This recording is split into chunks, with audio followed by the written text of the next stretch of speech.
네, 안녕하십니까. 러너인바입니다. 오늘은 제가 러닝화 가격과 관련된 이야기를 드리고자 합니다. 결론부터 얘기 드리자면은, 나이키에 대해서 감사한 마음을 가져야 된다 라고 저는 생각합니다. 정확하게는 나이키 코리아에 대해서 감사한 마음을 가져야 된다 라고 저는 생각을 하는데요. 물론 나이키가 가격적으로 카본화를 내놓으면서 이제 전체적인 신발 가격들이 올라가잖아요. 근데 그 부분에 대해서는 저도 어느 정도 생각을 하는데, 사실 그 전에도 아식스의 타사제 펜이라든가 이런 것들이 막 그렇게 저렴하진 않았습니다. 물론 그 심리적인 벽을 깬 게 있긴 하지만, 나이키가 등장하기 이전부터 사실 그런 최상급 러닝화들은 어느 정도 가격을 가지고 있었다, 이거에 대해서 얘기를 드리고 싶고요. 그 다음에 제가 왜 나이키에 감사해야 되는지 한번 얘기를 드려보도록 하겠습니다. 이제 스포츠 브랜드 시장에서 보면요, 뭐 이러니 저러니 해도 1, 2, 3등은 나이키, 2위 아디다스, 3위 푸마입니다. 이게 글로벌 수치로도 나오고요. 이거는 거의 변동이 없다고 보면 됩니다. 그 다음에 이제 뭐 네 번째에서 이제 룰루레몬하고 뭐 여러 브랜드들이 경쟁하고 있는 걸로 알고 있고요. 이 세 개는 거의 고정이라고 보면 되는데요. 근데 이 중에서도 나이키가 사실 독보적입니다. 스포츠 시장에서는요. 저희만 하더라도 다 나이키 입잖아요. 저도 지금 다 나이키 입고 온 것처럼. 근데 이 나이키가 너무나도 독보적이기 때문에 모든 다른 스포츠 브랜드들은 이 나이키의 눈치를 볼 수밖에 없습니다. 뭐 작게는 제품 출시 시기, 뭐 그 다음에 제품 가격, 그 다음에 어떤 제품을 내놓을지, 이런 것들도 다 나이키를 따라갈 수밖에 없다고 저는 생각을 하거든요.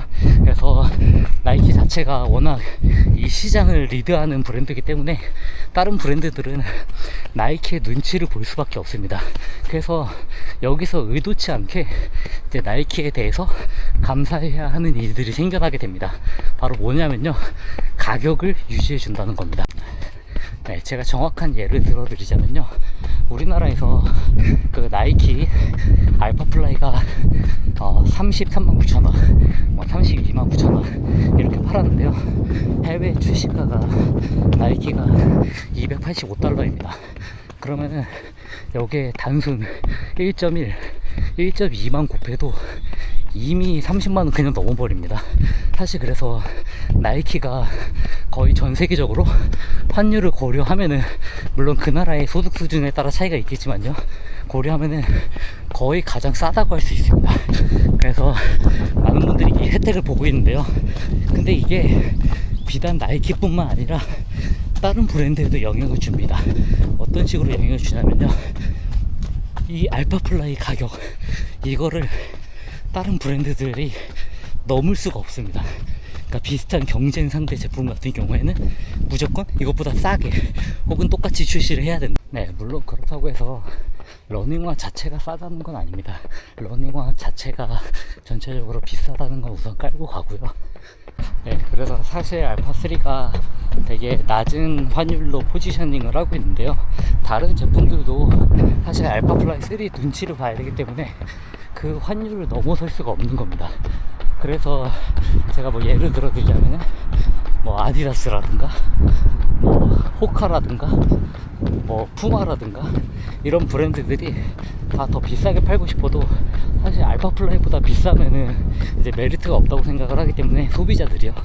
그래서 그 가격을 넘기가 쉽지 않습니다. 그 예시를 크게 두 개 들어드릴 수 있는데요. 첫 번째로는 알파플라이 3 중에 블랙 모델이 나왔었습니다. 그게 해외 출시가가 320달러거든요. 그러면은 그거 환율 곱하면은 40만원 그냥 넘어갑니다. 근데 얘를 얼마에 출시할지 아마 나이키도 고민이 많았을 거예요. 근데 얘를 37만 9천 원에 내놨거든요. 사실 나이키 입장에서는 진짜 환율 최대한 적게 해서 팔릴 만한 가격으로 내놓은 걸 겁니다. 근데 이제 뭐 다른 브랜드들도 그것보다 더 받고 싶어도 사실 나이키가 그렇게 해버리면은 더 받을 수가 없습니다. 그리고 두 번째, 이제 사례를 예로 들어 드리자면요, 아디다스에서 이제 알파플라이랑 경쟁하는 모델, 그거는 이제 프로4라고 할 수 있는데, 걔랑 그 다음에 스트롱 이런 거 같은 경우에는 해외 출시가 대비해서 국내 가격을 엄청 착하게 유지하고 알파플라이를 넘지 않습니다. 근데 이제 알파플라이랑 경쟁이 되지 않는 에버원 이런 제품 있잖아요. 그런 거는 물론 출시가가 높긴 하지만 거기에는 환율을 그냥 다 적용을 해서 비싸게 받습니다. 그래서 59만 9천 원에 팔았죠. 그런 것처럼 사실 그런 타 브랜드들이 나이키의 눈치를 엄청나게 보고 있습니다. 그래서 이제 가을, 그 다음에 여름, 가깝게는 여름 다가오면서 아식스에서도 이제 새로운 제품이 나오는 걸로 알고 있는데요. 엄청 경량화된 제품이 나오는 걸로 알고 있습니다. 이제 걔도 가격 책정이 이제 문제일 겁니다. 어찌됐건 간에 메타스피드 파리를 명맥을 잇는 거기 때문에 아무리 그게 좋더라도 알파플라이와 경쟁을 해야 되거든요. 근데 정확하게는 알파플라이가 아니고 사실 베이퍼플라이와랑 똑같은 포지션입니다. 그러면 이제 이 가격을 측정하는 데 있어서 베이퍼플라이와 비슷하게 혹은 알파플라이를 넘지 않게 아마 그 정도로 가격이 정해질 것 같고요. 그 다음에 이제 만약에 뭐 예를 들어서 그걸 뛰어넘어야 된다 라고 하면은 소비자를 설득할 수 있을 만한 분명히 셀링 포인트가 있어야 될 겁니다. 그거를 아식스 자체도 워낙 잘 알고 있고 그렇기 때문에 아마 그렇게 되지 않을까. 그리고 뭐 뉴발란스도 그렇고요, 뭐 호카도 그렇고 대부분의 제품들이 이제 서로 눈치를 볼 수밖에 없을 겁니다. 이제 그거를 넘어서는 가격, 알파플라이를 넘어서는 가격으로 팔기 위해서는 분명히 셀링 포인트가 있어야 된다 라고 다들 생각할 거라고 생각합니다. 네. 그래서 제가 이제 나이키가 이제 우리나라의 그런 러닝화 가격에 물론 끌어올리는 데도 영향을 줬지만 지금 이 가격을 유지하는 데도 큰 영향을 주고 있다고 생각합니다. 네, 그래서 오늘 제가 이렇게 나이키와 관련된 이런 가격에 대해서 재밌는 조금 이런 얘기들을 한번 드렸는데요. 네, 이것도 어디까지나 그냥 제 생각일 뿐입니다. 그치만 이제 그 업계에서 1인자가 차지하는 위험은 대단하기 때문에 아마도 이제 다른 브랜드들이 그 가격에 맞춰서 출시하는 거는 어쩔 수 없을 것 같습니다. 근데 이제 나이키가 사실 카보나 그 도전하면서 그 서브2를 도전하면서 캡초게가 도전하면서 이제 많은 도전들을 하고 많은 혁신을 이뤄내고 사실 독보적으로 치고 나왔잖아요. 원래 이제 러닝화 자체에서 나이키는 물론 뭐 코르테즈나 뭐 이런 제품들이 애초에 러닝화로 출시도 되고 많은 사람들이 이용하긴 했지만 사실 그 부분에서는 그래도 독보적이었다고는 할 수 없습니다. 나이키가 오히려 아식스나 뭐 여타 다른 브랜드들이 워낙 뛰어났고 이제 나이키의 시작도 사실은 아식스에서 시작한 것처럼요. 그래서 이제 그런 것들에서 워낙 뛰어나지 못했기 때문에 나이키가 이렇게 카보나의 등장은 사실 혁신적이었다고 할 수 있는데요. 그러고 나서 이제 한동안 나이키가 워낙 앞서 나가다가 이제 다른 브랜드들이 어느 정도 조금 치고 올라온 느낌이 듭니다. 그래서 뭐 딱히 뭐가 뛰어나다라기보다는 비등비등한데 이거는 약간 취향의 차이일 수도 있겠다라는 수준까지 저는 왔다고 생각을 하거든요. 그래서 이런 경쟁 자체가 붙으면 붙을수록 소비자 입장에서는 더 좋은 제품을 그 중에 내가 취사 선택을 할 수 있는 여건이 되기 때문에 오히려 저는 긍정적이라고 생각합니다. 그래서 이제 가을, 봄, 여름 이렇게 다가오면서 새로운 많은 신발들이 이제 출시가 될 텐데요. 앞으로 또 어떤 신발들이 저를 놀라게 할지 혹은 소비자들을 놀라게 할지 잘 모르겠지만 앞으로도 더 많은 혁신이 있고 그런 제품들이 나왔으면 좋겠습니다. 그리고 이제 마지막으로 제가 중요한 공지사항이 있습니다.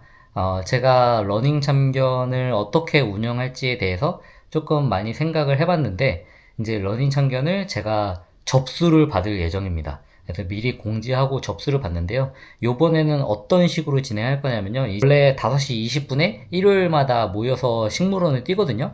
그럼 그게 한 6시 반 정도에 대충 마치게 되는데 그래서 제가 이제 앞으로 할 러닝 참견은요. 아마도 한 시작은 한 6월 정도가 될 수도 있을 것 같습니다. 업로드가 되는 거는요.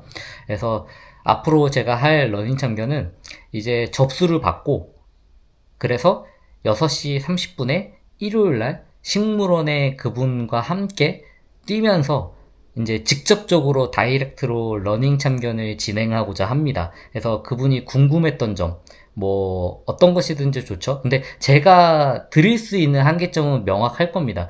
엄밀히 말하자면은 저도 그냥 일개 취미 러너이기 때문에 제가 드릴 수 있는 조언은 사실 되게 한정적이라고 저는 생각을 하거든요. 그래서 이것도 그냥 개인의 의견일 뿐이다 라고 생각하고 그냥 취사 선택해 주시면 좋을 것 같습니다.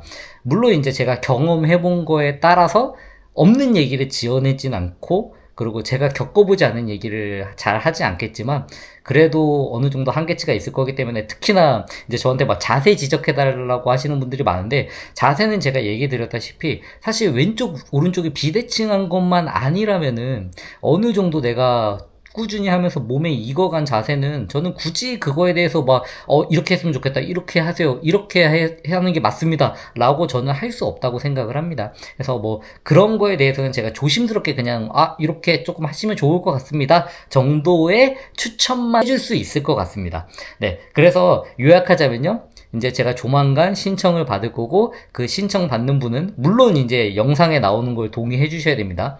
신청 받은 분은 이제 일요일날, 제가 특정 날짜를 정해서 일요일날 저와 함께 달리면서 이런저런 질문들, 그 다음에 뭐 앞으로 어떻게 훈련해야 될지 이런 것들에 대해서 제가 그냥 가볍게 한번 조언을 드리는, 참견을 해보는 그런 포맷으로 가려고 합니다. 네, 그래서 다음에 한번 뵙도록 하겠습니다. 이상 러너인바였습니다.